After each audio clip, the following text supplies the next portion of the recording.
तो गाइस आज हम बात करने वाले हैं उल्लू की वेब सीरीज यहाँ पर झुमके के एपिसोड 2 की स्टोरी लाइन के बारे में। तो कहानी की शुरुआत यहाँ पर रत्ना से होती है, जहाँ पर वो फिर से ना अपनी मेम साहब के घर पर है ना काम करने के लिए निकल जाती हैगी। और जैसे ही काम करने के लिए घर में एंटर करती है और उसके बेडरूम में काम करने के लिए जाती है, तो वहाँ पर उसे वो झुमके दिखाई देते हैंगे। तो झुमके देख कर है ना रत्ना का फिर से दिल मचलने लगता है और वो झुमके ना फिर से अपने कान में पहन लेती हैगी। लेकिन एकदम से ना वहाँ पर उसका साहब आ जाता हैगा और बोलता हैगा कि रत्ना तुम्हारी बार बार क्या प्रॉब्लम चलती है कि तुम बार बार ये झुमके ना फिर से ना अपने कानों में पहन लेती हो। तो रत्ना बोलती है साहब जी कि जब भी मैं झुमके देखती हूँ तो इसको देखकर मेरा जी मचल सा उठता है और ये झुमके पहनने की है ना मेरी ख्वाहिश पूरी हो जाएगी, अगर प्लीज़ आप मुझे पहन लेने दीजिए। तो साहब जी बोलते हैं ठीक है, तुम ये झुमके है ना परमानेंटली पहन सकती हो, लेकिन तुम्हें एक मेरी शर्त पूरी करनी होगी। तो रत्ना बोलती है किस चीज़ की शर्त है और कैसी शर्त है।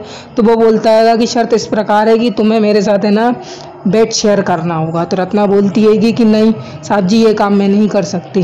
तो वो बोलता है कि है ना रत्ना, इतना अच्छा मौका तुम्हें कभी नहीं मिलेगा, तुम है ना बस है ना मुझे सोच के बताना, जो भी हो कल तुम आओ, मैं तुम्हारे लिए नए झुमके ला के रख दूंगा।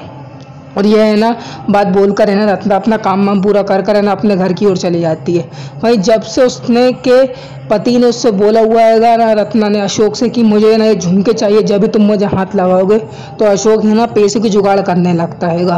और जुगाड़ करने के बाद वो है ना यहाँ पर कुंदन ज्वेलर्स के पास जाता हैगा, जहाँ से उसकी मेम साहब ने ना वो जो रियल झुमके हैं ना वो खरीदे 3,15,000 के। वहीं उनके पास जाता हैगा और 50,000 रुपये डिपॉजिट कर देता हैगा और बोलता हैगा कि मुझे ये झुमके चाहिए। तो है ना कुंदन ज्वेलर्स का जो मालिक रहता है ना वो है ना अशोक से बोलता हैगा ठीक है, मैं ये झुमके तुम्हें दे दूंगा, मगर तुम्हें ना एडवांस तो तुमने जमा कर ही दिया है, 2 दिन बाद आना, सेम टू सेम ऐसे ही झुमके है ना मैं तुम्हें ला कर दे दूंगा, 2 दिन बाद आना। और वो एक पर्ची देता हैगा, पर्ची में है ना सब कुछ लिखा देता हैगा। वहीं है ना फिर है ना वो है ना जाकर है ना उर्फी चाचा के पास चला जाता हैगा।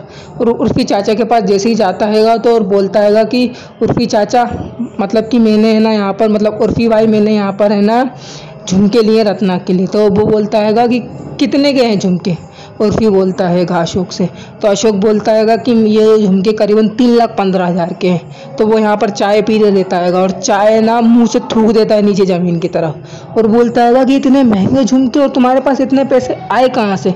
तो वो बोलता हैगा कि कुछ मेरे पास 50,000 रुपये पड़े थे, जिसको मैंने एडवांस जमा कर कर है ना ये झुमके है ना लिए हैं, और वो 2 दिन बाद आने का बोल रहा है। बस मेरी आपसे एक छोटी सी गुजारिश है कि कुछ पैसों की जुगाड़ आप कर दीजिए। तो उर्फी बोलता हैगा कि अशोक भाई, आपने मुझसे एक बार पूछ तो लिया होता, आपने इतने महंगे झुमके खरीदे होंगे और आपने मुझसे एक बार पूछा तो होता। अभी वैसे ही बीसी के लिए टाइम नहीं है और बहुत ज़्यादा ही समय लग जाएगा बीसी आने में। तो अशोक बोलता हैगा कि उर्फी भाई कुछ तो करो व्यवस्था, किसी से ब्याज पे पैसे दिलवा दो, क्योंकि मुझे है ना यहाँ पर अर्जेंटली ना झुमके 2 दिन बाद उठाने हैं, नहीं तो मेरे 50,000 रुपये डूब जाएंगे। तो उर्फी बोलता हैगा यार अशोक यार, तुम समझे क्यों नहीं, एक बार तुम मुझसे आकर पूछ तो लेते कि झुमके लेने हैं ही नहीं लेने, मतलब कि इतने पैसों की जुगाड़ इतने जल्दी हो नहीं पाएगी और बीसी आने में भी टाइम लगेगा। तो अशोक बोलता हैगा कि आपकी कुछ तो जुगाड़ होगी, कहीं दूसरी जगह बीसी लगवा दो। तो उर्फी बोलता हैगा बीसी तो नहीं हो पाएगी, लेकिन एक जुगाड़ हो पाएगी, एक बंदा है वो थोड़ा सा ब्याज ज़्यादा लेगा, अगर तुम थोड़ा एडजस्टमेंट करके ना उसके साथ कर लो तो बहुत अच्छी बात हो जाएगी। तो अशोक बोलता है ठीक है, मैं ये सब है ना कर लूँगा, आप मेरे को उस बंदे से मिलवा दो। और अशोक उसके पास चला जाता है। वहाँ से फिर अशोक है ना उसके पास से है ना पैसे उठा के लाता हैगा और है ना अगले 2 दिन बाद है ना यहाँ पर है ना वो झुमके उठाकर है ना लेकर आ जाता हैगा। वहीं अगले दिन फिर है ना यहाँ पर है ना रत्ना है ना अपने साहब जी के घर पर काम करने के लिए जाती है और जैसे ही साहब जी के घर पर काम करने के लिए जाती है तो उसे यहाँ पर 2 जोड़ी झुमके है ना पड़े हुए मिलते हैंगे।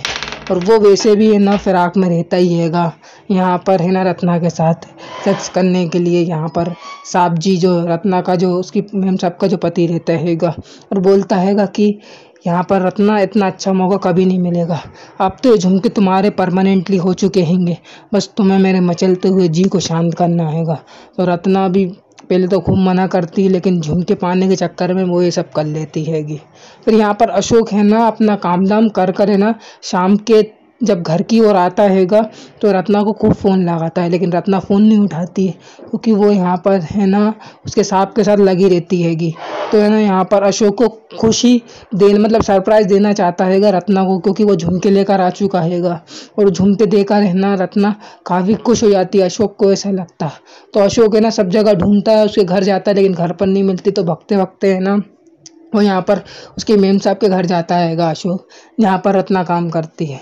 तो एकदम से है ना गेट खटखटाता है, तो है ना यहाँ पर वो क्या बोलते हैं जो उसका साहब रहता है ना, वो है ना अपना शख्स बीच में रोक कर है ना अशोक के पास मतलब अशोक के पास जाता हैगा, गेट खोलता हैगा अपने बेड मतलब मेन गेट जो रहता है वो खोलता है और बोलता हैगा कि है ना अशोक तुम यहाँ पर। तो वो बोलता हैगा कि रत्ना यहाँ पर काम करने आई थी क्या? तो वो बोलता हैगा रत्ना तो कब का काम करके निकल चुकी है कि यहाँ पर मैं वो साहब।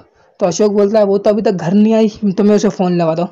और जैसे ही फ़ोन लगाता है तो उसके घर से है ना मतलब उसके बेडरूम से है ना उसकी फ़ोन की रिंगटोन बजती है। तो अशोक कमरे में जाता हैगा, तो है ना यहाँ पर रत्ना खड़ी हुई मिलती दिखाई देती है। तो अशोक काफ़ी गुस्सा हो जाता हैगा और भगते भगते वहीं है ना अपने घर की ओर चला जाता हैगा और रत्ना भी उसके पीछे चली जाती हैगी। और वो है ना जैसे घर की ओर एंटर करता हैगा, रत्ना भी घर की ओर एंटर करती इसकी चोल के अंदर। तो वो बोलता हैगा कि रत्ना तुमने मेरे साथ बहुत बड़ा धोखा किया है, विश्वासघात किया है। मैं तुम्हारे लिए यहाँ पर झुमके लेकर आया था, लेकिन तुमने यहाँ पर किसी और के साथ नाजायज़ संबंध बनाएंगे।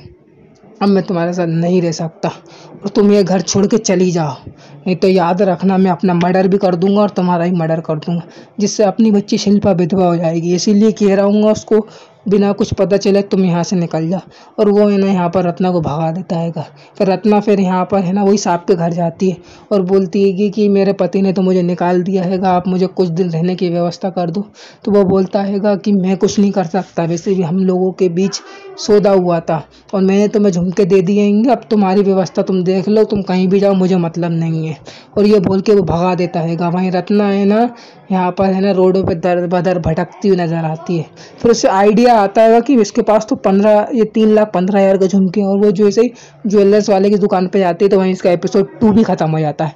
तो देखते हैं एपिसोड 3 में क्या होता है, किस प्रकार का ट्विस्ट एंड टर्न्स होता है। आज के लिए बस इतना ही। जितना चैनल है सब्सक्राइब करें, चैनल को जरूर सब्सक्राइब करें, वीडियो को शेयर करें और कमेंट करके बताएं वीडियो कैसी लगी। हम इसी तरह वेब सीरीज से रिलेटेड सारी न्यूज़ लाते रहेंगे। मिलते हैं अगली वीडियो में। जय हिंद, जय भारत।